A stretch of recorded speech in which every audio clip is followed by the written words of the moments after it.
I'm Jeff Kavanaugh, head of the Infosys Knowledge Institute, the thought leadership and research arm of Infosys. Today we're talking about bias in artificial intelligence with Genevieve Smith, Associate Director for the Center of Equity, Gender and Leadership at the University of California, Berkeley, Haas School of Business. Genevieve has spent the last decade researching and working to advance gender equity and inclusive technology, and is currently working to mitigate bias in artificial intelligence and advance inclusive AI. Welcome, Genevieve. Hi, great to be here. Thanks for having me. You bet. You recently wrote a playbook on mitigating bias in artificial intelligence, which is designed to speak directly to business leaders and provide how-to guidance. What kind of reaction have you received on this, and why is it that mitigating biases is so hard? Yeah, that's a great question. So we've received really positive reactions to the playbook. A lot of the focus on bias and artificial intelligence to date has been very much so focused on technical issues related to bias and focused on how engineers, data scientists, and others on teams that are developing AI systems can mitigate bias. But really, it's a much larger issue for business leaders to look at. And our playbook really speaks to that and how business leaders need to play a role. And to your second question around why is it so hard to mitigate bias, we live in a world with discrimination and equity and bias, and this can be reflected and baked into AI systems. So it really matters kind of who's developing these AI systems and where they're being developed, because the perspectives and knowledge of those who develop AI systems are integrated into them. And even the values and priorities of managers and business leaders also impact an organization and the products it develops. What is the essence of a bias? How does it impact people, organizations, and society at large?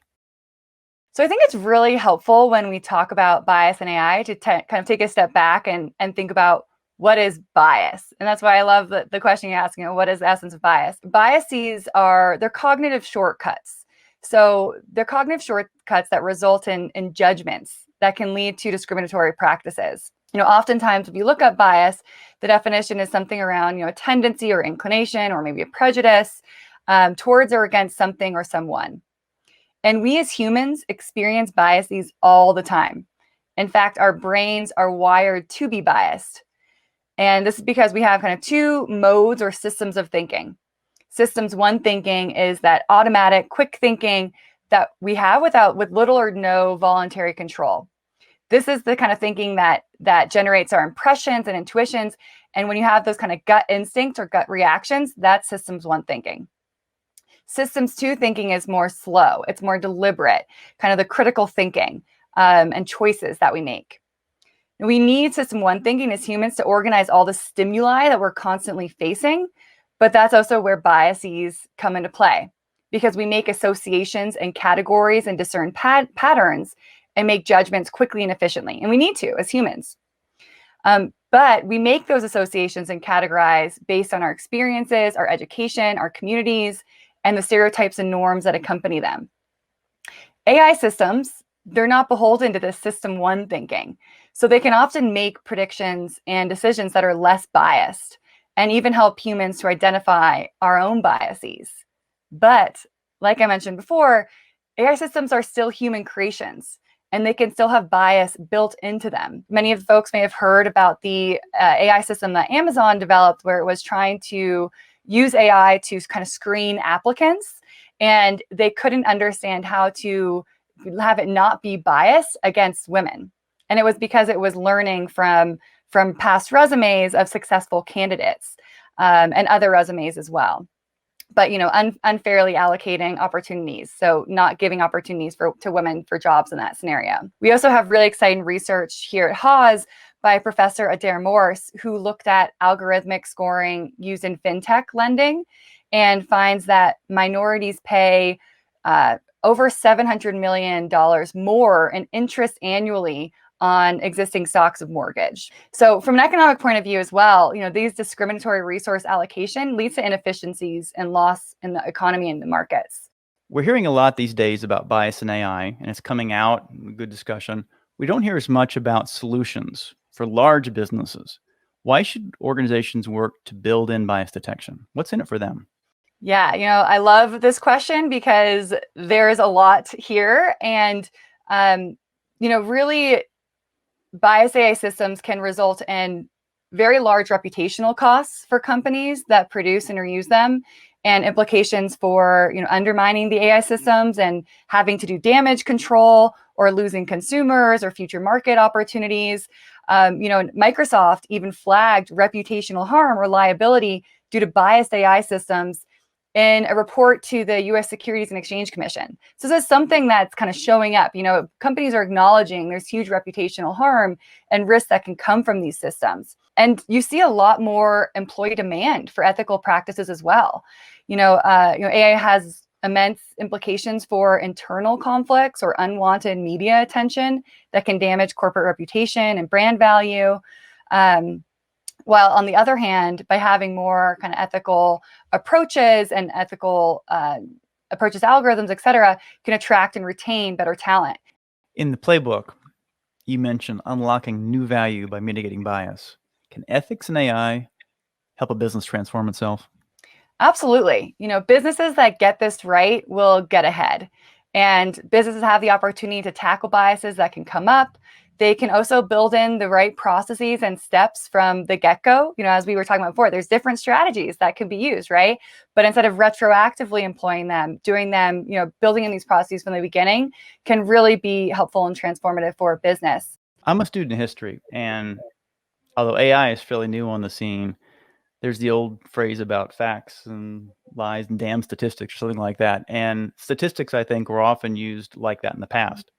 You could quote statistics, and depending on how selective you were, be pretty biased as well. And I think graphs even before that, depending on what you chose to show with the data.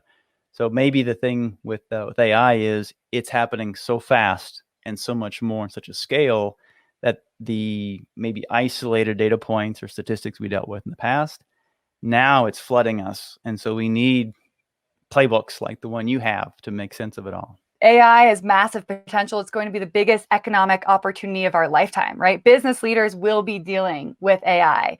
But to best equip business leaders to deal with AI and deliver on the promise of AI, it's important to recognize challenges that they have to face and address, because these will come up. They're going, as I mentioned before, they're going to pose risks for business. They are posing risks for businesses. Regulations are coming.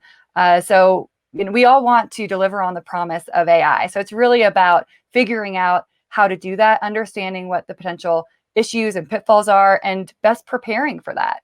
The final question: how important are AI governance and leadership priorities in establishing ethics in AI? Yeah, this is a really important question. And, business leaders really have to cultivate a sense of shared responsibility and think about what the incentive structures and power dynamics are in their organizations. Oftentimes there's this real tension that can exist between market priorities, like being first to market, and ethical considerations, which cause things, which require slower processes and really kind of taking a step back and thinking about how certain issues have come into play. These can really be at odds, and business leaders have an important role to play in updating incentive structures so that it's more encouraged to take that pause, to consider those ethical implications. And business leaders also have the opportunity to set responsible and ethical AI principles and approaches that can decide what it means to responsibly deploy these technologies and think about what ethical means. And there's, of course, new tech governance challenges that AI is posing, overseeing different technical systems that can have bias, how to navigate a changing regulatory landscape, and how to maintain alignment with their own corporate values. So, these are all really critical for corporate governance to consider, and the board of directors has a role to play. Establishing AI ethics boards and AI ethics lead and responsible AI principles and codes are all, part of that corporate potential agenda. Great. Genevieve, thank you so much for your time and a very interesting discussion on bias in AI. You've given us a lot to think about. Thank you. Thank you. Have a great day.